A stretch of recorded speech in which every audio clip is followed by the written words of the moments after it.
الحمدللہ رب العالمین والصلاة والسلام علی سیدنا المرسلین وعلی آلہ الطیبین الطاہرین وصحبہ اجمعین اما بعد الحمد للہ صلی اللہ علیہ رسول الکریم ان اللہ وملائکتہ یصلون علی النبی یا ایھا الذین آمنوا صلوا علیہ وسلموا تسلیما اللہم صل علی سیدنا مولانا محمد وعلی آلہ سیدنا مولانا محمد وبارک وسلم۔ نگران جلسہ محترم ناقدین ملت الحاج بیرسٹر اسد الدین وزیر صاحب صدر کلی مجلس اتحاد المسلمین اور رکن پارلیمنٹ مجلس اراکین اسمبلی کونسل کارپوریٹر عبد المعتمدین محبان مجلس، میں صرف آپ کے سامنے یہ عرض کر کے رخصت ہو جاؤں گا کہ اس مقدس مہینے کے آخری ایام میں ہم آپ جمع ہیں اور یہ تیسرا عشرہ ہے اور دیکھتے ہی دیکھتے ہمارے پر جو مہینہ سایہ فگن تھا وہ رخصت ہونے کے قریب ہے۔ اللہ کے وہ نیک بندے جو اس مہینے کی رحمتوں سے استفادہ کرنا چاہتے ہیں اور استفادہ کر چکے، اللہ کا کرم ہے کہ حیدرآباد وہ شہر ہے جہاں پر بے شمار ایسے اللہ کے نیک بندے ہیں جو رجب سے اپنے روزوں کا آغاز کرتے ہیں، شوال کے 6 روزوں کے بعد ان کے روزوں کا اختتام ہوتا ہے۔ ہم جانتے ہیں ایسے بھی لوگ ہیں جو صوم و صلات کے پابند ہیں، شعبان اور رمضان کا بہت ادب احترام سے ساتھ استقبال کرتے ہیں۔ سرکار عالم صلی اللہ علیہ وسلم کا ارشاد ہے کہ رجب اللہ کا مہینہ ہے، رجب اللہ کا مہینہ ہے، شعبان میرا مہینہ ہے، رمضان میری امت کا مہینہ ہے، میری امت کا مہینہ ہے رمضان۔ تو ان مقدس مہینوں کی فضیلت اور عظمت کو بیان کیا گیا۔ یقیناً مسلمانوں کو اللہ نے یہ اعزاز عطا کیا جو کسی نبی کی امت کو یہ شرف یہ سعادت نہیں ملی، جو مسلمانوں کو اللہ نے رمضان کریم کی عظیم نعمت سے سرفراز فرمایا۔ بے شمار واقعات ہیں، بے شمار روایتیں ہیں کہ رسول کریم صلی اللہ تعالیٰ علیہ وسلم کی امت کو اللہ تعالیٰ نے تمام انبیاء کی امتوں پر فوقیت اور فضیلت سے سرفراز فرمایا، اور سرکار عالم صلی اللہ تعالیٰ علیہ وسلم کی امت کو افضلیت عطا کی۔ اس لیے ہم بڑے خوش قسمت ہیں اور یہ سچ ہے کہ ہم اپنے مقام سے ناواقف ہیں۔ بہرحال اس مقدس مہینے کے آخری ایام میں ہمیں قرآنی تعلیمات ہمارے سامنے ایک ایسا سرچشمہ حیات ہے کہ انسان کے پیدا ہونے سے لے کے ان کے مرنے تک وہ ہماری رہنمائی کے لیے کافی ہے۔ سالار ملت سلطان صلاح الدین اویسی رحمۃ اللہ علیہ اسی مکہ مسجد کے اسی مقام سے فرماتے تھے، قرآن ہماری وہ کتاب ہے، وہ ہدایت کی کتاب ہے، ایک مسلمان کے پیدا ہونے کے بعد اس کے مرنے تک قرآن اس کی رہنمائی کے لیے کافی ہے، لیکن شرط یہ ہے کہ ہم کسی اچھے استاد کے بعد بیٹھ کر اس کی تعلیم حاصل کریں، اس کی تفسیر سنیں، تو آپ کو یاد ہوگا کہ ہر دور میں قرآن ہماری رہنمائی کے لیے کافی ہے۔ آج 1400 سال سے زیادہ عرصہ ہوا قرآن کو کے نازل ہونے کے بعد، لیکن یہ واحد کتاب، یہ وہ واحد کتاب ہے کہ نزول قرآن سے لے کر آج تک کبھی بھی حالات میں یہ قرآن ہماری رہنمائی کرتے رہے، ہمیشہ رہنمائی کے لیے کافی ہے۔ زیر و زبر کی اس میں تبدیلی یا ترمیم کسی کو اللہ نے حق نہیں دیا۔ یہ ایسی لاجواب کتاب ہے، یہ ایسا خزانہ ہے مسلمانوں کے پاس کہ اس کو اگر حاصل کر لے، اس کی تعلیمات پر عمل پیرا ہو جائے تو مسلمانوں کو مصائب اور مشکلات سے نجات مل سکتی ہے۔ سرکار عالم صلی اللہ تعالیٰ علیہ وسلم نے قرآنی تعلیمات کو پیش کیا، نہ صرف پیش کیا بلکہ عمل کر کے بتا دیا۔ ہم کو چاہیے کہ جیتا جاگتا اگر قرآن دیکھنا ہے تو سرکار عالم صلی اللہ علیہ وسلم کے اسوہ حسنہ کو دیکھے، جس کا اٹھنا قرآن، جس کا بیٹھنا قرآن، جس کا چلنا قرآن، قرآنی تعلیمات کی عکاسی اسوہ حسنہ میں ملے گی۔ میں آپ سے اتنا ہی کروں گا، صحابہ کرام کا یہ جذبہ رہتا تھا کہ قرآن کو سمجھتے تھے اور صاحب قرآن سے محبت کرتے تھے، قرآن کو سمجھتے تھے، صاحب قرآن سے محبت کیا کرتے تھے، سرکار کے دامن سے اپنے آپ کو وابستہ کرتے تھے۔ میں ایک ہی واقعہ عرض کر کے اجازت چاہتا ہوں۔ حضرت عثمان غنی رضی اللہ تعالیٰ عنہ صحابہ کرام خلفائے راشدین ہیں اور ہمیشہ سرکار کی صحبت سے اللہ تعالیٰ نے ان کو سرفراز فرمایا، لیکن ایک فکر رہتی تھی کہ حضرت عثمان غنی رضی اللہ تعالیٰ عنہ مسجد نبوی میں سرکار عالم صلی اللہ علیہ وسلم تشریف فرما ہے تو جا کے عرض کرتے ہیں، یا رسول اللہ صلی اللہ علیہ وسلم، تھوڑے دن سے ایک بات میرے ذہن میں آ رہی ہے، کھٹک رہی ہے، میں چاہتا ہوں کہ آپ کے سامنے اس کا اظہار کر دو اور آپ سے جواب طلب کرو۔ سرکار مسکرانے لگے اور کہو عثمان کیا بات ہے؟ تو سرکار کے سامنے حضرت عثمان غنی رضی اللہ تعالیٰ عنہ عرض کرنے لگے، یا رسول اللہ صلی اللہ علیہ وسلم، اللہ نے مجھے آپ کی صحبت عطا کی، آپ کی قربت عطا کی، سفر میں غزوات میں آپ کے ساتھ رہا، اللہ کا جتنا شکر ادا کرے کم ہے، لیکن یا رسول اللہ صلی اللہ علیہ وسلم، میں یہ جاننا چاہتا ہوں دنیا سے پردہ فرمانے کے بعد آپ کہاں رہیں گے اور میں کہاں رہوں گا؟ آپ کہاں رہیں گے اور میں کہاں رہوں گا؟ رسول کریم صلی اللہ علیہ وسلم مسکراتے ہوئے تبسم فرماتے ہیں اور حضرت عثمان سے فرماتے ہیں کہ عثمان ایک پتھر کو اٹھا کے لاؤ۔ حضرت عثمان غنی ایک پتھر کو لا کے دیتے ہیں۔ سرکار عالم صلی اللہ علیہ وسلم صحن مسجد نبوی میں تشریف فرما ہے اور کہتے ہیں کہ عثمان اس پتھر کو پھینکو۔ حضرت عثمان غنی صحن مسجد نبوی سے اس پتھر کو پھینکتے ہیں، ایک مقام پر جا کر پتھر گرتا ہے تو سرکار فرمان کے دیکھو عثمان، جہاں پتھر گرا ہے وہاں تمہاری خبر ہوگی، میں یہی ہوں، یہی میری خبر ہوگی، تمہارے میرے درمیان جو بھی دفن ہوگا جنتی ہوگا، جو بھی دفن ہوگا اور جنتی ہوگا۔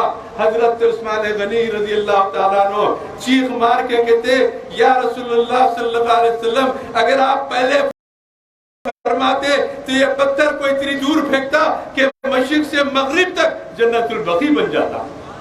یہ ان کی محبت تھی، اتنا قربت رہنے کے باوجود بھی، دنیا سے پردہ فرمانے کے بعد بھی اپنے آپ کو دوری محسوس نہیں کر سکتے تھے۔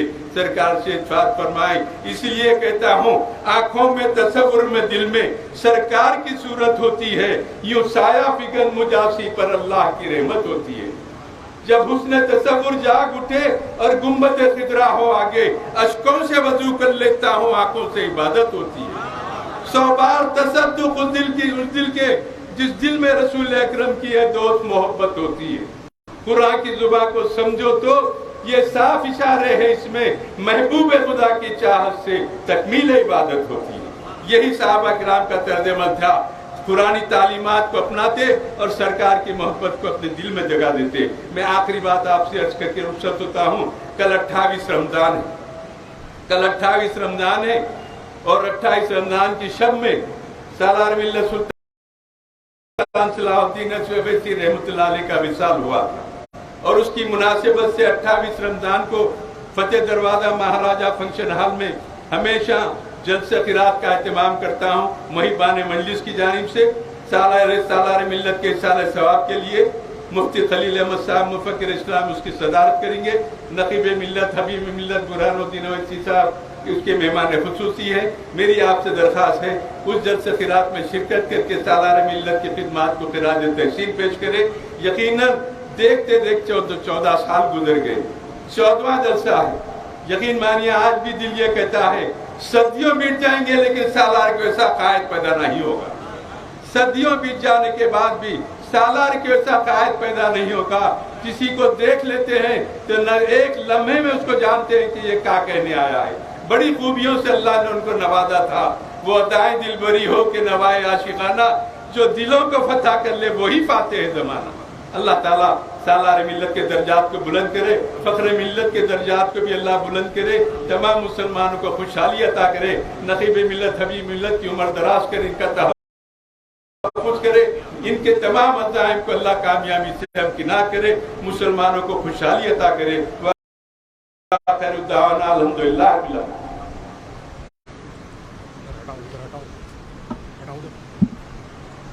نگران رضا موضوع مقام عزت علی جناب الحاج ڈاکٹر حسن الجنہ میری صاحب موجود رکن پارلیمان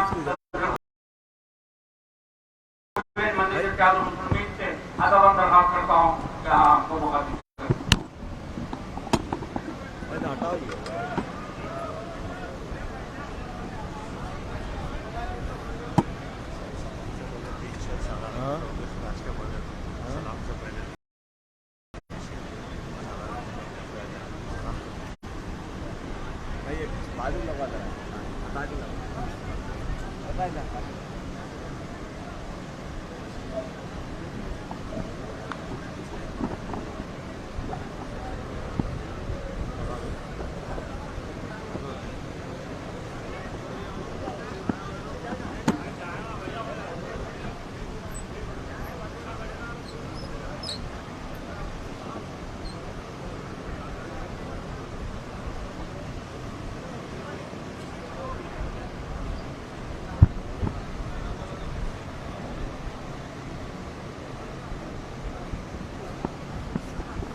معزز حاضرین اکرام،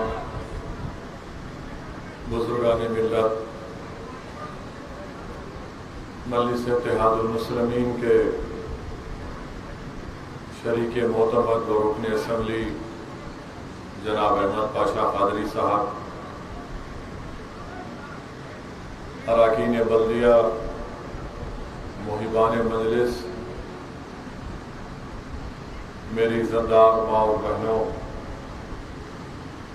یہ اللہ سبحانہ و تعالیٰ کا بڑا کرم ہے کہ 2 سال کے عرصے کے بعد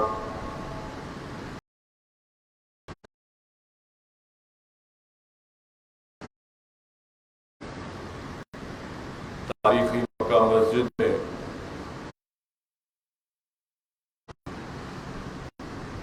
جلسہ یوم القرآن جمعۃ الوداع میں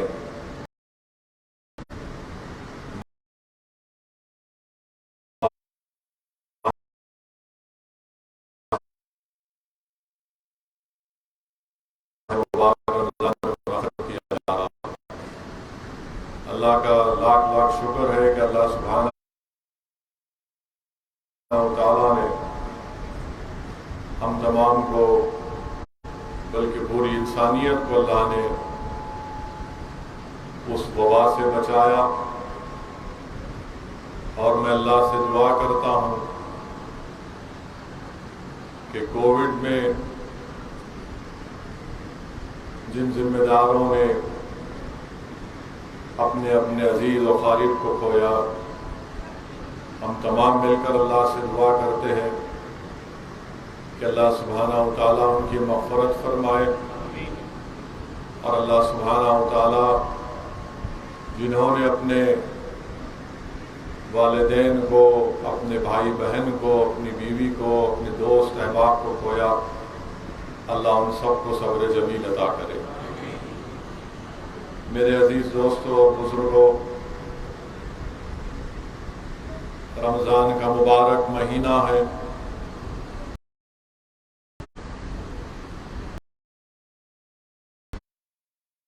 ہم جہنم سے نجات کے دہے میں ہے، نزول قرآن کا مہینہ ہے، اور شہیدوں کی موت چاہتے ہو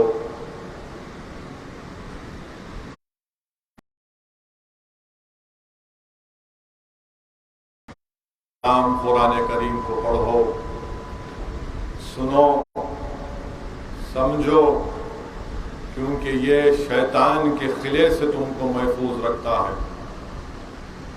میرے عزیز دوستوں اور بزرگوں، اللہ کے رسول صلی اللہ علیہ وسلم یہ ارشاد فرما رہے ہیں کہ اگر نیکوں کی طرح زندگی گزارنا ہے، شہیدوں کی موت اگر ہم کو آنا ہے، حشر کے میدان کے دن راحت ملنا ہے، قیامت کی گرمی میں سایہ ملنا ہے، ہدایت ملنا ہے، شیطان کے شر سے محفوظ رکھنا ہے اپنے آپ کو، تو رحمت اللہ علیہ صلی اللہ علیہ وسلم فرما رہے ہیں کہ قرآن کریم کو پڑھو، سنو، اس پر عمل کرو۔ میرے عزیز دوستوں اور بزرگوں، اسی مبارک مہینے میں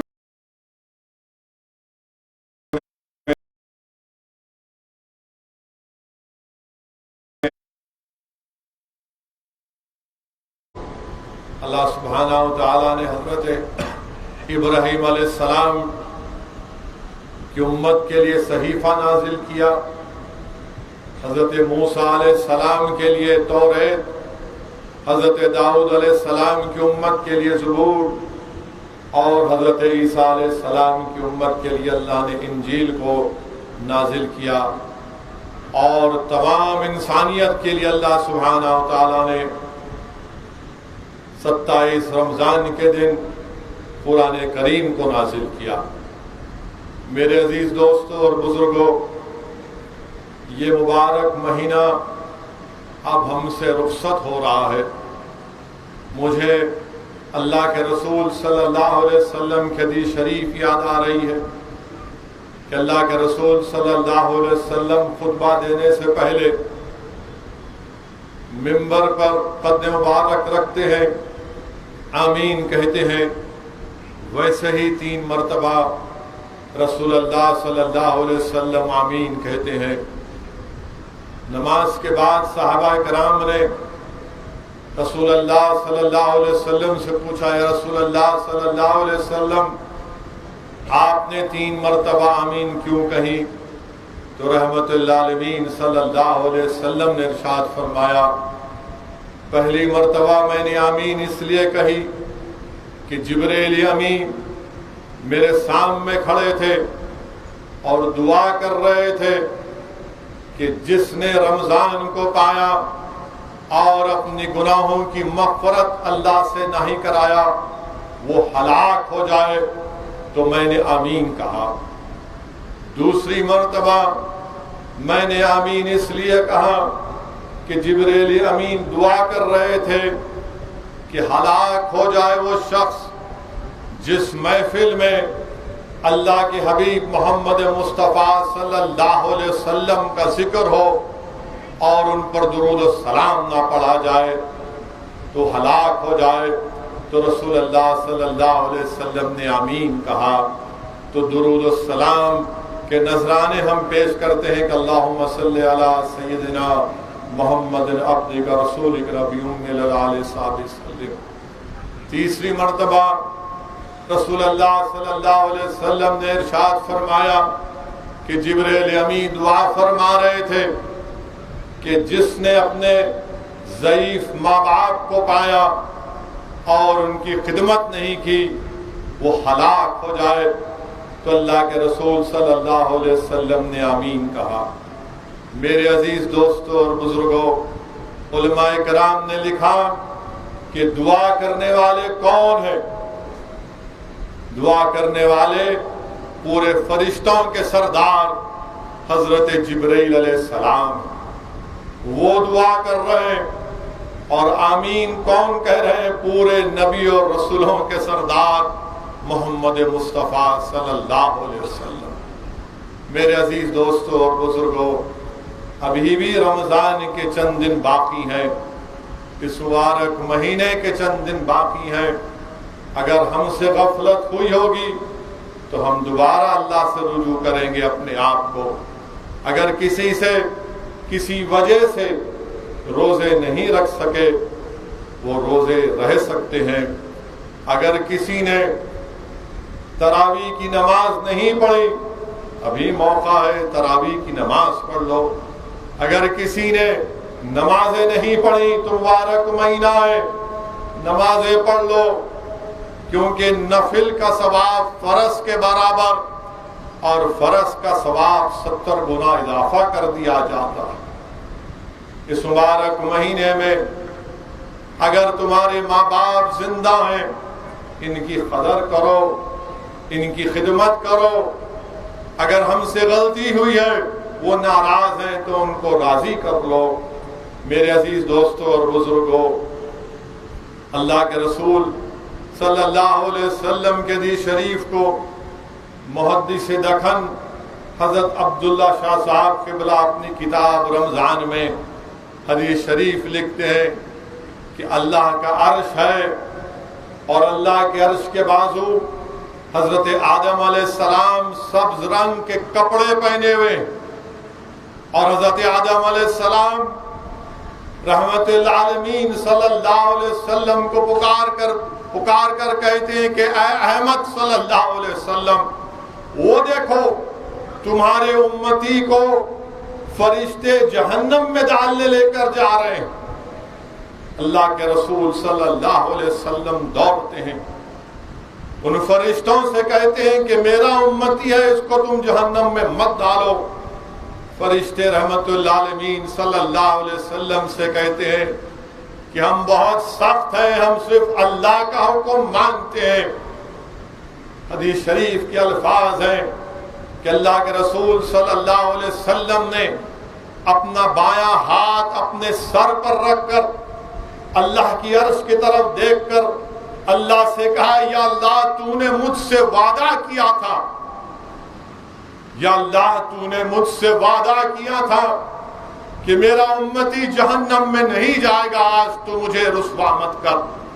اللہ سبحانہ و تعالیٰ کی رحمت جوش میں آئے گی، اللہ حکم دے گا کہ محمد صلی اللہ علیہ وسلم کی اطاعت کرو، تو فرشتے اس امتی کو واپس لے کر آئیں گے اور رسول اللہ صلی اللہ علیہ وسلم اپنے پاس سے کاغذ نکال کر اس شخص کے نامہ اعمال میں نیکی کے پلے میں رکھیں گے، تو نیکی کا پلے میں اضافہ ہو جائے گا، تو پکارنے والا پکارے گا یہ خوش قسمت ہے، یہ خوش قسمت ہے، اس کی نیکیوں کا پلہ بڑھ گیا۔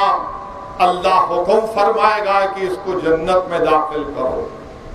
وہ شخص رسول اللہ صلی اللہ علیہ وسلم کو دیکھ کر کہے گا کہ کیا خوبصورت آپ کا چہرہ ہے، کیا خوب آپ کی اخلاق ہیں، میرے ماں باپ آپ پر قربان، آپ کون ہیں؟ تو اللہ کے رسول صلی اللہ علیہ وسلم فرماتے ہیں کہ میں وہ ہوں جس پر تم نے دنیا میں مجھ پر درود و سلام بھیجا تھا، میں اللہ کا حبیب محمد مصطفیٰ صلی اللہ علیہ وسلم۔ پھر پوچھتا ہے رسول اللہ صلی اللہ علیہ وسلم آپ نے میری نیکیوں کے پلے میں وہ کاغذ کیا رکھا؟ تو اللہ کے رسول صلی اللہ علیہ وسلم نے کہا کہ جو تو دنیا میں مجھ پر درود و سلام پڑھتا تھا میں نے اس کو تیری نیکیوں کے پلے میں رکھ دیا۔ میرے عزیز دوستوں اور بزرگوں، اس لیے علماء کرام نے، اہل دل نے ہم سے کہا کہ درود و سلام کے نذرانے اللہ کے رسول صلی اللہ علیہ وسلم پر پیش کرتے رہو، اور مجھے امید ہے کہ شاید وہ گناہگار اسد الدین اویسی ہوگا اور رسول اللہ صلی اللہ علیہ وسلم مجھے جہنم کی آگ سے بچا لے۔ یہ میرا عقیدہ ہے، یہ میرا ایمان ہے۔ میرے عزیز دوستوں اور بزرگوں، وہیں پر ایک اور حدیث شریف آیا کہ ایک شخص کے نامہ اعمال تولے جائیں گے، نیکیاں اور گناہ برابر رہیں گے، اچانک گناہ بڑھ جائیں گے، حکم ہوگا اس کو جہنم میں ڈال دو، حکم ہوگا اس کو جہنم میں ڈال دو۔ وہ بولے گا یا اللہ کس لیے؟ اب تک تو میری نیکیاں اور گناہ برابر تھے، اچانک میرے گناہوں میں کیسے اضافہ ہو گیا؟ تو آواز آئے گی کہ تو نے دنیا میں اپنے ماں باپ کو اف کہا تھا، تو نے اپنے ماں باپ کو اف کہا تھا۔ تو کہے گا یا اللہ جب میں جہنم میں جا رہا ہوں تو میرا باپ بھی جہنم میں جا رہا ہے، یا اللہ میری نیکیاں میرے باپ کو دے دے جس میں نے اف کہا تھا۔ تو آواز آئے گی کہ دنیا میں آگ تھا، آج کہہ رہا ہے اللہ سے رحمت کی بھیک مانگ رہا ہے، تو اللہ حکم فرمائے گا ان دونوں کو جنت میں داخل کرو۔ میرے عزیز دوستوں اور بزرگوں، یاد رکھیے یہ نزول قرآن کا مہینہ، حدیث شریف میں آیا کہ اللہ سبحانہ و تعالیٰ نے زمین و آسمان کو بنانے سے 1000 سال پہلے سورہ یاسین اور طٰہٰ پڑھا، اور جب فرشتوں نے سنا تو فرشتوں نے پکار کر کہا کہ خوشخبری ہو اس امت پر جو یہ قرآن نازل ہوگا، خوشخبری ہو ان سینوں میں جو یہ قرآن محفوظ ہوگا، خوشخبری ہو ان زبانوں پر جب یہ قرآن کو پڑھیں گے۔ ابن حجر رحمت اللہ علیہ لکھتے ہیں اس حدیث شریف کے بارے میں کہ اللہ نے فرشتوں کے سامنے یہ کہا کہ تم سورہ یاسین اور سورہ طٰہٰ فرشتوں کے سامنے پڑھو تاکہ ان سوروں کی قرآن کی عظمت کا اندازہ ہو سکے۔ میرے عزیز دوستوں اور بزرگوں، اسی لیے رسول اللہ صلی اللہ علیہ وسلم نے فرمایا کہ میری امت کی بہترین عبادت قرآن کریم کی تلاوت، میری امت کی بہترین نفل عبادت قرآن کریم کی تلاوت۔ میرے عزیز دوستوں اور بزرگوں، نزول قرآن کا مہینہ ہے، ہم تمام نے قرآن کی تلاوت کی، شب بیداری کی، تراویح میں قرآن کریم کی تلاوت کو سنا، 20 رکعت نماز پڑھی۔ مجھے یہاں پر وہ حدیث شریف یاد آ رہی ہے کہ قرآن کریم کی عظمت کو سمجھنے کے لیے، اللہ کے کلام کو سمجھنے، اہمیت سمجھنے کے لیے، کہ امام جلال الدین سیوطی روایت لکھتے ہیں کہ ایک مرتبہ حضرت موسیٰ ایک خبر کے سامنے سے جا رہے تھے، دیکھتے ہیں کہ خبر میں عذاب ہو رہا ہے، دیکھتے ہیں کہ خبر میں عذاب ہو رہا ہے، اور جب واپس جاتے ہیں دیکھتے ہیں کہ خبر میں اس کو راحت مل چکی۔ وہ اللہ سے پوچھتے ہیں، یا اللہ یہ ماجرا کیا ہے؟ جب میں دیکھا تو عذاب میں تھا، اب وہ خبر میں ہے، خبر میں تو کوئی نیکیاں نہیں کر سکتا، اس کے نامہ اعمال ختم ہو گئے۔ تو اللہ سبحانہ و تعالیٰ نے یہ فرمایا کہ موسیٰ، جب یہ گناہگار اس انتقال کر گیا تو اس کی بیوی حاملہ تھی، اس کی بیوی حاملہ تھی، اس کی بیوی نے اس کے بیٹے کی اچھی تربیت کی۔ جب وہ 5 سال کا ہوا تو اس کی بیوی نے، مرنے والے کی بیوی نے اس کو مکتب کو بھیجایا، مدرسے کو بھیجایا، اور وہ معصوم بچہ توتلے انداز میں کہنا شروع کیا، بسم اللہ الرحمن الرحیم۔ تو اللہ نے فرمایا کہ جو بچہ مجھے رحمان اور رحیم کہہ کر پکارتا ہے، میری رحمت جوش میں آئی، میں کیسے اس کے باپ کو عذاب دے سکتا ہوں؟ میرے عزیز دوستوں اور بزرگوں، اسی لیے اپنی اولاد کو قرآن پڑھنا سکھاؤ، قرآن کی تعلیم سکھاؤ، خود قرآن سیکھو، خود قرآن پڑھو۔ میرے عزیز دوستوں اور بزرگوں، شاہ ولی اللہ محدث دہلوی اپنے والد کا واقعہ انفس العارفین میں لکھتے ہیں کہ ایک مرتبہ آپ کے والد شاہ عبد الرحیم رحمت اللہ علیہ سفر میں جاتے ہیں اس زمانے میں، اور گرمی کا موسم ہے، دوپہر میں قافلہ رکتا ہے تو شاہ عبد الرحیم رحمت اللہ علیہ قرآن کریم نکال کر تلاوت کرتے ہیں، رک جاتے ہیں، اچانک زمین سے روح دستیاب ہوتی ہے اور کہتی ہے کہ عبد الرحیم، مجھے مر کر صدیاں ہو چکے ہیں، تمہاری قرآن کی تلاوت سے مجھے تسکین محسوس ہو رہا ہے۔ وہ پھر قرآن کی تلاوت کو جاری رکھتے، دوسری مرتبہ جب ختم کر دیتے ہیں تلاوت کو، شاہ عبد الرحیم رحمت اللہ علیہ، آپ کے بڑے بھائی جو بازو آرام کر رہے ہیں اٹھ جاتے ہیں اور کہتے ہیں، عبد الرحیم، یہاں پر کسی ایک نیک بندے کی خبر ہے، اس نے مجھے خواب میں آ کر کہا کہ تمہاری تلاوت سے اس کی روح کو تسکین مل رہی ہے، تم اپنی قرآن کی تلاوت کو جاری رکھو۔ یاد رکھو مسلمانوں، اسد الدین اویسی بشمول ہم تمام اس دنیا سے چلے جائیں گے، زمین کی غذا بنیں گے، نہیں معلوم کتنی صدیاں، کتنے سال خبر میں رہنا پڑے گا، جب کون آ کر ہماری قبروں پر قرآن پڑھے گا، کون ہماری روحوں کو تسکین پہنچائے گا۔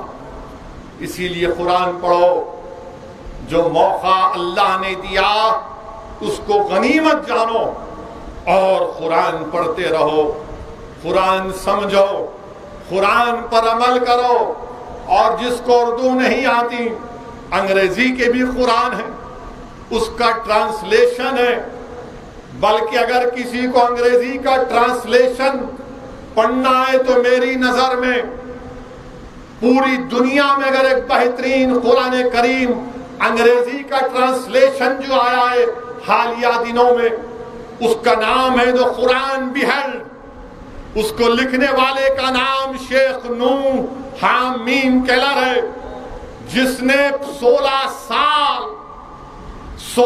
سال اس قرآن کریم کا ترجمہ کیا. 16 سال کے بعد شیخ نوح حامیم کیلر نے انگریزی میں عربی سے اس کا ترجمہ کیا. اور اگر کوئی پڑھنا چاہتا ہے تو حضرت گوگل پر ایمیزون پر جائیں اور ایمیزون سے اس کا آرڈر کر کے انگریزی کی قرآن پڑھیں, آپ کو بڑا اس سے فائدہ ملے گا. میرے عزیز دوستوں اور بزرگوں, یہ مبارک مہینے کے چند راتیں ہمارے پاس باقی ہیں. اٹھو رات میں, شب بیداری کرو, رات بھر پھرتے مت رہو. کم سے کم اگر پوری رمضان میں تم نے تہجد کی نماز نہیں پڑھی, کل پڑھو. کل بھی 29ویں شب ہے, شب قدر ہو سکتی ہے, آج کر لو. 2 رکعت پڑھو, 2 رکعت پڑھ لو, اور اس کے بعد تمہاری سحری کیا ہے وہ کر لو. اٹھو رات میں, اٹھو میرے عزیز دوستوں اور بزرگوں, نوجوانوں. رات میں اللہ سے گفتگو کرو, اپنی تکلیف, اپنا دکھڑا اللہ سے بیان کرو, اپنی مشکلات کو اللہ سے بیان کرو. اس وقت اللہ سبحانہ و تعالی ہماری اور آپ کی آنسوؤں کو تک سنتا ہے. میرے عزیز دوستوں اور بزرگوں, ایک وقت نکالو رات میں, اس مبارک مہینے کی گھڑیوں میں اٹھو, تہجد کی نماز پڑھو. مجھے یہاں پر تفصیل روح البیان حضرت اسماعیل حقی رحمت اللہ علیہ کے حدیث شریف یاد آ رہی کہ اللہ کے رسول صلی اللہ علیہ وسلم امت کی ماں حضرت عائشہ صدیقہ کے ساتھ ہیں. رات میں رسول اللہ صلی اللہ علیہ وسلم اٹھ جاتے ہیں. امت کی ماں حضرت عائشہ صدیقہ دیکھتی ہیں کہ رسول اللہ صلی اللہ علیہ وسلم بستر پر نہیں ہے. وہ پریشان ہو جاتی ہیں, کیونکہ اللہ کے رسول صلی اللہ علیہ وسلم ہمیشہ امت کی ماں حضرت عائشہ صدیقہ کے پاس جب ہوتے تو کہتے کہ کیا آپ مجھے اجازت دیں گے, وقت تو آپ کا ہے, میں اللہ سے عبادت کرنا چاہتا ہوں تہجد کی نماز کی. اس دن رسول اللہ صلی اللہ علیہ وسلم نظر نہیں آئے. امت کی ماں اٹھی, مسجد نبوی اور جنت البقیع کے درمیان میں دیکھا کہ اللہ کے رسول صلی اللہ علیہ وسلم سجدے میں, رحمت اللہ علیہ سجدے میں. آہٹ آواز آئی, آہٹ کی آواز. تو قائد عالم صلی اللہ علیہ وسلم نے پوچھا کون؟ تو امت کی ماں نے کہا عائشہ. آقا نے فرمایا کون عائشہ؟ کہا میں آپ کی زوجہ. آقا نے کہا کون زوجہ؟ کہا میں ابو بکر صدیق کی بیٹی. تو آقا نے کہا کون ابو بکر؟ وہ پریشان ہو گئی اور واپس اپنے رسول اللہ صلی اللہ علیہ وسلم کے گھر میں آ گئی. بعد میں دیکھتی ہیں کہ رسول اللہ صلی اللہ علیہ وسلم تشریف لائے. جب امت کی ماں گئی تو بارش ہو رہی تھی, واپس آئی تو بارش ہو رہی تھی. اور جب آپ نے رسول اللہ صلی اللہ علیہ وسلم کو واپس آتے ہوئے دیکھا تو جس میں مبارک پر ایک بھی خطرہ نہیں پانی کا. پوچھا رسول اللہ صلی اللہ علیہ وسلم یہ کیا بات ہے کہ میں آپ کے پاس آئی, آپ نے پوچھا کون؟ میں نے کہا عائشہ. آپ نے کہا کون عائشہ؟ میں نے کہا آپ کی زوجہ. آپ نے فرمایا کون زوجہ؟ میں نے کہا ابو بکر صدیق کی بیٹی. آپ نے کہا کون ابو بکر؟ کیا فرمایا رسول اللہ صلی اللہ علیہ وسلم نے ہماری امت کی ماں سے کیا کہا؟ وہ وقت میرے اور اللہ کا ہے صرف. اگر کوئی نبی بھی آ جائے, اگر کوئی انسان بھی آ جائے تو میں کسی کو نہیں جانتا اس وقت. وہ وقت میرے اور اللہ کا ہے. پھر بی بی عائشہ نے پوچھا ہے رسول اللہ وہ کیا وقت ہے؟ تو کہا کہ میں اللہ سے گفتگو کرتا رکھتا ہوں۔ میرے عزیز دوستوں اور بزرگوں، پھر حضرت عائشہ بھی امت کی ماں نے پوچھا یا رسول اللہ میں تو آپ کا تہمن اوڑھ کر گئی تھی، اس پر پانی کے قطرے ہیں، آپ پر کچھ نہیں ہے۔ جو رسول اللہ صلی اللہ علیہ وسلم نے مسکرا کر کہا تھا کہ عائشہ تم نے میرا تہمن پہنا، اس پر اللہ کی رحمت نازل ہوئی تھی۔ میرے عزیز دوستوں اور بزرگوں، اسی لیے اہل دل کہتے ہیں کہ اٹھو راتوں میں بھیک مانگو اللہ سے، مغفرت مانگو اللہ سے۔ امام جلال الدین رومی رحمت اللہ علیہ اپنے مثنوی شریف میں لکھتے ہیں کہ نمرود 500 سال ظلم کیا تھا، 500 سال نمرود ظلم کیا تھا، مگر ہر رات کو نمرود اٹھتا تھا، اٹھ کر کہتا تھا خدا تو ہی ہے یا اللہ، میں تیرا گناہگار بندہ ہوں، مجھے معاف کر دے۔ تو اللہ اس کو معاف کرتا تھا کہ شاید یہ توبہ سچی توبہ کر لے گا، راہ راست پر آ جائے گا۔ 500 سال وہ تہجد کی نماز پڑھتا تھا، رات میں اٹھ کر اللہ اس کو مہلت دیتا تھا۔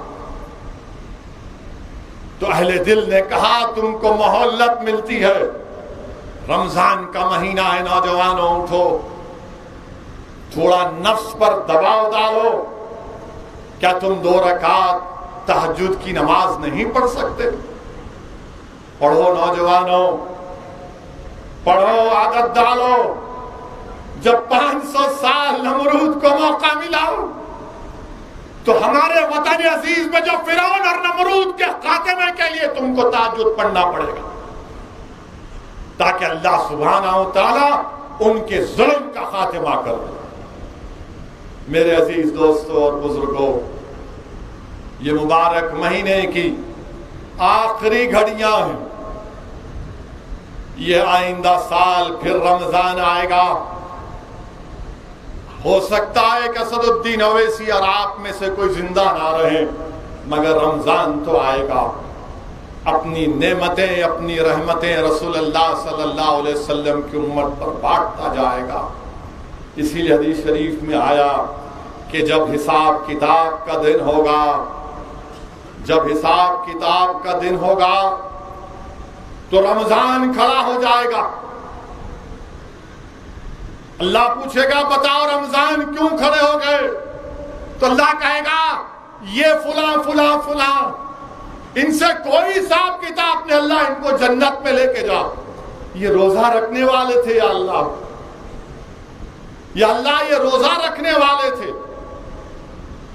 اللہ سبحانہ و تعالیٰ کہے گا، اللہ سبحانہ و تعالیٰ بیٹھ جائیے، اللہ سبحانہ و تعالیٰ کہے گا کہ ان کو جنت میں لے کے جاؤ۔ پھر روزہ کھڑے ہو جائے گا، پھر روزہ کھڑے ہو جائے گا۔ اللہ فرمائیں گے اب کیا ہے بتاؤ؟ تو بولیں گے یا اللہ ان تمام کے سامنے اس پر عزت کا تاج پہنا، عزت کا تاج پہنایا جائے گا۔ پھر رمضان کھڑا ہو جائے گا، اللہ سبحانہ و تعالیٰ بولیں گے اب بتاؤ کیا ہے؟ تو کہے گا یا اللہ میرے رمضان کے روزے دار کو انبیاء اور رسول کے سائے میں رکھتے۔ پھر ان کو سائے میں رکھ دیا جائے گا۔ پھر رمضان کھڑا ہو جائے گا اور کہے گا یا اللہ یہ تو روزے کی وجہ سے تھا، اب ان کی نیکیوں کا اعمال کی وجہ سے تو ان کو عزت سے نواز دے۔ میرے عزیز دوستوں اور بزرگوں، اسی لیے اللہ کے رسول صلی اللہ علیہ وسلم نے حدیث شریف میں فرمایا کہ بہشت کا دروازہ، جنت کا دروازہ ہمیشہ بند رہتا ہے۔ صحابہ کرام نے پوچھا رسول اللہ کب کھلتا ہے؟ جب تم بھوکے رہتے ہو، روزے سے رہتے ہو تو جنت کا دروازہ کھلتا ہے۔ حدیث قدسی ہے کہ اللہ کے رسول صلی اللہ علیہ وسلم نے ارشاد فرمایا کہ اللہ فرماتا ہے کہ جو میری رضا کے لیے روزہ رکھتا ہے میں اس کی جسم کی تندرستی کا ذمہ لیتا ہوں۔ میرے عزیز دوستوں اور بزرگوں، یہ ماہ مبارک کی چند گھڑیاں ہمارے سامنے ہیں، اس کی قدر کرو، اس کو سمجھو، اس پر عمل کرو۔ اور میں ان لوگوں سے بھی مخاطب ہوں مکہ مسجد کی تاریخی مسجد سے کہ جن کو اللہ نے توفیق دی روزہ رکھنے کی، نمازیں پڑھنے کی، تہجد پڑھنے کی، زکوٰۃ دینے کی، صدقہ کرنے کی، یاد رکھو کبھی بھی تم حقارت کی نظر سے، غرور سے ان لوگوں کی طرف مت دیکھو جو یہ کام نہیں کر سکے۔ میں اکثر یہ دیکھتا ہوں کہ لوگ جب روزہ رہتے ہیں، تراویح پڑھتے ہیں، تہجد پڑھتے ہیں، تو بولتے ہیں ارے انہیں قائم یعنی آتا ہی نہیں، انہیں روزہ نہیں رہتا ہے انہیں۔ نہیں میرے بھائی، تم کون ہوتے کسی کا دل کا حال جاننے والے؟ اللہ کو معلوم اس کا دل کا حال کیا ہے۔ ہو سکتا ہے کہ وہ اللہ سے زیادہ قریب ہو تم سے زیادہ اللہ سے وہ قریب ہو جائے۔ اسی لیے اگر کسی کو دیکھے تو دعا کرو یا اللہ اس کو بھی نیک بنا دے، مجھے اس سے بڑھ کر نیک بنا دے۔ اور جو روزہ نہیں رکھ رہے، جو نمازیں نہیں پڑھ رہے، میں ان سے کہہ رہا ہوں آؤ، اللہ کی رحمت جوش میں ہے، اللہ کی رحمت جوش میں ہے، جنت کے دروازے کھلے ہیں، شیطان جہنم میں جکڑ دیا گیا، رزق میں اضافہ ہو گیا، اللہ کی رحمت برس رہی ہے، نزول قرآن کا مہینہ آیا۔ آؤ میرے دوستو، اگر تم نے اس ماہ مبارک کے مزے کو نہیں چکا تو آؤ، آؤ میرے عزیز دوستو بزرگو، تم بھی آؤ تاکہ تم پر ہم پر بھی اللہ کی رحمت برسے۔ میرے عزیز دوستو اور بزرگو، دوسری اہم بات میں آپ سے کرنا چاہ رہا تھا کہ اس ماہ مبارک میں جنگ بدر بھی ہوئی۔ اس ماہ مبارک کی 17 تاریخ کو جنگ بدر ہوئی، اور جنگ بدر میں 2 ہجری میں روزے فرض ہوئے اور 2 ہجری میں جہاد فرض ہوا۔ جنگ بدر کے سلسلے میں علماء کرام نے لکھا کہ رسول اللہ صلی اللہ علیہ وسلم نے جب نبوت اور رسالت کا اعلان کیا تو 15 سال تک کوئی جنگ نہیں ہوئی، 15 ایئرز تک۔ مگر جب ہجرت ہوئی مدینے کو تو مشرکان مکہ مدینے کے قریب بھی آ کر مسلمانوں کے اونٹ کو، بکریوں کو چوری کر جاتے، تکلیف دیتے۔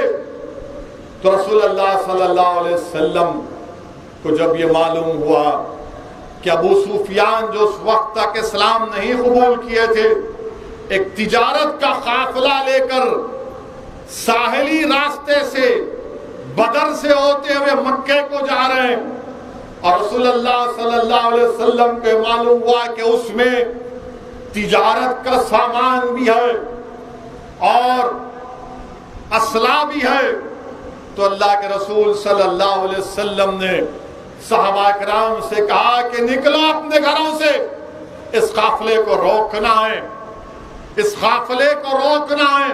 اگر یہ مکہ پہنچے گا تو ان کی اس اسلحوں سے ان کی طاقت میں اضافہ ہوگا۔ رسول اللہ صلی اللہ علیہ وسلم کے حکم پر صحابہ کرام اپنے اپنے گھروں سے نکلتے ہیں، اپنے اپنے گھروں سے روانہ ہوتے ہیں۔ تو رسول اللہ صلی اللہ علیہ وسلم اپنے جاسوسوں کو اس قافلے کی آمد و رفت کو جاننے کے لیے بھی جاتے ہیں۔ اللہ کے رسول صلی اللہ علیہ وسلم دعا کرتے ہیں، یا اللہ یہ میرے صحابہ بے پیادہ ہیں، ان کو سواری کا انتظام کر دے، ان کے جسم پر کپڑے نہیں ہیں، ان کو کپڑے دے دے، یہ بھوکے ہیں، ان کو رزق دے دے۔ اور صحابہ کرام کے ساتھ رسول اللہ صلی اللہ علیہ وسلم جب نکلتے ہیں تو ایک مقام پر ابو سفیان کو اونٹ کی مینگنیاں نظر آئیں، انہوں نے مینگنیوں کو توڑ کر دیکھا تو اس میں گٹلیاں نکلی. ابو سفیان سمجھ گئے کہ مدینے کے کھجور کی گٹلیاں ہیں. انہوں نے فوراً ایک تیز سوار پر ایک آدمی کو بٹھایا جس کا نام زمزم غفاری. زمزم غفاری سے کہا کہ جا مکے کو اور مشرکان مکہ کو کہنا کہ محمد صلی اللہ علیہ وسلم مدینے سے نکل چکے ہیں. تو زمزم غفاری ایک تیز سواری کے ساتھ بیٹھ کر نکلتا ہے مکے کی طرف. تو عالم روحانیت میں رسول اللہ صلی اللہ علیہ وسلم کی پھوپھی حضرت عاتیقہ ایک خواب دیکھتی ہیں. اور خواب کیا دیکھتی ہیں کہ ایک اونٹ پر سوار آدمی آ رہا ہے مکے میں اور پکار کر کہہ رہا ہے اے مشرکاؤ تیار ہو جاؤ تمہارے خاتمے کا وقت آ چکا ہے. حضرت عاتیقہ حضرت عباس کو اپنے بھائی کو یہ خواب بتاتی ہیں. حضرت عباس ابو جہل کو بولتے ہیں تو ابو جہل غرور اور تکبر میں ڈوب کر بولتا ہے کہ عباس کیا اب تمہاری عورتیں بھی نبوت کا دعویٰ شروع کر دیے؟ اگر 3 دن کے اندر یہ خواب پورا نہیں ہوا تو میں پورے عرب میں بنو ہاشم کو دروغہ قرار دوں گا. تو زمزم غفاری تیسرے دن مکے کو پہنچتا ہے. اور اس زمانے میں خطرے کا سگنل یہ تھا کہ اگر کوئی خطرے کی نیوز دیتا تو اپنے اونٹ کے ناک اور کان کو کاٹ دیتا اور کہتا کہ دیکھو خطرے کی گھڑی ہے. عبداللہ محدث دہلوی اپنی کتاب مدارج النبوہ کے دوسرے جلد میں لکھتے ہیں کہ زمزم غفاری نے بھی خواب دیکھ لیا تھا کہ مکے میں لوگ آ کر کہہ رہے ہیں کہ تم تباہ و برباد ہونے والے ہو.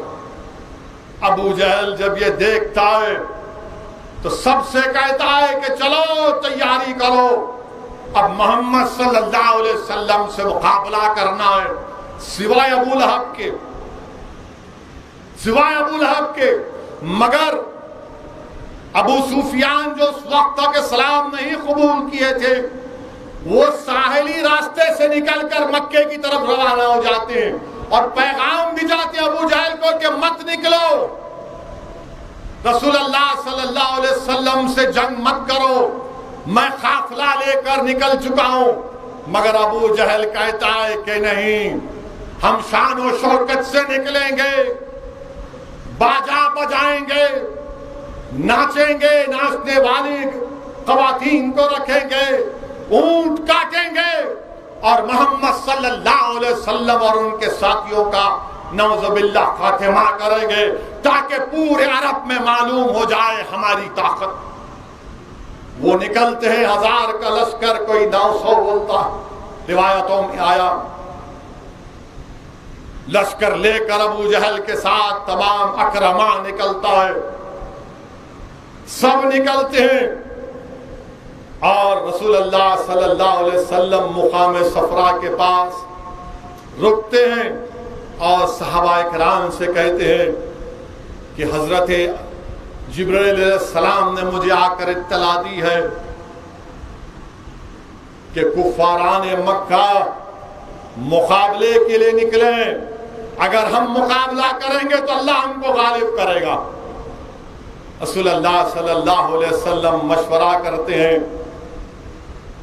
صدیق اکبر کہتے ہیں یا رسول اللہ ہم آپ کے حکم کے منتظر ہیں. فاروق اعظم کہتے ہیں یا رسول اللہ آپ کا حکم ہمارے لیے آخری حرف ہے. حضرت مقداد کھڑے ہوتے ہیں اور کہتے ہیں یا رسول اللہ جو اللہ نے آپ سے کہا وہ آپ کر جائیے, ہم قوم موسیٰ کی طرح نہیں ہیں جنہوں نے کہا تھا کہ موسیٰ آپ اور آپ کا خدا جا کر لڑے. سعد بن معاذ انصار سے کھڑے ہو کر کہتے ہیں یا رسول اللہ اگر آپ ہم کو سمندر میں کودنے کے لیے کہیں گے تو ہم کود جائیں گے. اللہ کے رسول صلی اللہ علیہ وسلم ان کے لیے دعائیں کرتے ہیں, ان کے جذبے جوش سے جہاد اور شہادت کو سلام اور ان کو دعا کرتے ہیں. اور رسول اللہ صلی اللہ علیہ وسلم بدر کے اس مقام کی نشاندہی کرتے ہیں, اس کی جگہ کا انتخاب کرتے ہیں. اور رسول اللہ صلی اللہ علیہ وسلم کے ساتھ کون 313 میں